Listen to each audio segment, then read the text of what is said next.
গতকাল আমাদের 16 জুলাই রংপুরে শহীদ আবু সাইদ এবং চট্টগ্রামে শহীদ ওয়াসিম আকরাম তাদের কবর জিয়ারতের কর্মসূচি ছিল।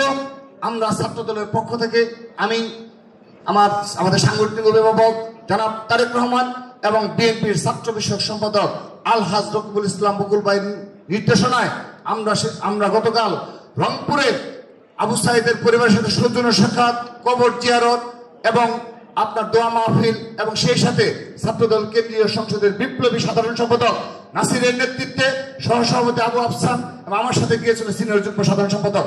চট্টগ্রামে ওয়াসিম আকরামের সমাধিতে পুষ্পস্তবক অর্পণ, দোয়া মাহফিল এবং পরবর্তীতে আমরা রংপুরে এবং চট্টগ্রামে স্মরণ সভা করেছি। আমরা যখন রংপুরে যাই তখন জানতে পারি এই নির্দলীয় সরকারের 4 জন উপদেষ্টা আবু সাইদের কবর জিয়ারত করতে যাবেন। সেজন্য ছাত্র দলের কর্মসূচি আমরা পিছিয়ে দিয়েছিলাম, সকাল 11টায় করেছি। কিন্তু যখন আমরা 11টায় কর্মসূচিতে যাই, যাওয়ার পর এলাকাবাসী এবং এই আবু সাইদের যারা স্বজন রয়েছে তারা আমাদের অবহিত করলেন উপদেষ্টা দেশে সময় হয়নি, তার কবরে গিয়ে মুনাজাত করার তার সময় হয়নি। আমাদেরকে তারা দুঃখের সহিত জানিয়েছে এই বৈষম্য বিরোধী ছাত্র আন্দোলনের ব্যানারের যারা নেতৃত্ব দিয়েছে তাদের উল্লেখযোগ্য কেউ এই আবু সাইদের কবরে গিয়ে মুনাজাত করেনি।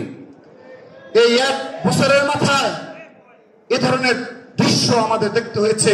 আমরা ধিক্কার জানাচ্ছি তারা এ ধরনের শুধুমাত্র রাজনীতিক তাদের যে রাজনৈতিক স্বার্থপরতা সেদিকেই তাদের দৃষ্টি রয়েছে। পরবর্তীতে 4 জন উপদেষ্টা রংপুরে থেকে কর্মসূচি পালন করেছে, তার কবর জিয়ারত করার মতো তাদের সময় হয়নি। সংগ্রামে উপস্থিতি, এই হলো জুলাই আগস্ট গণঅভ্যুত্থানে তাদের চেতনা ধারণ করে, এই হলো যারা ব্যানারের নেতৃত্ব দিয়েছে এই ধরনের তারা আবেগ ধারণ করে।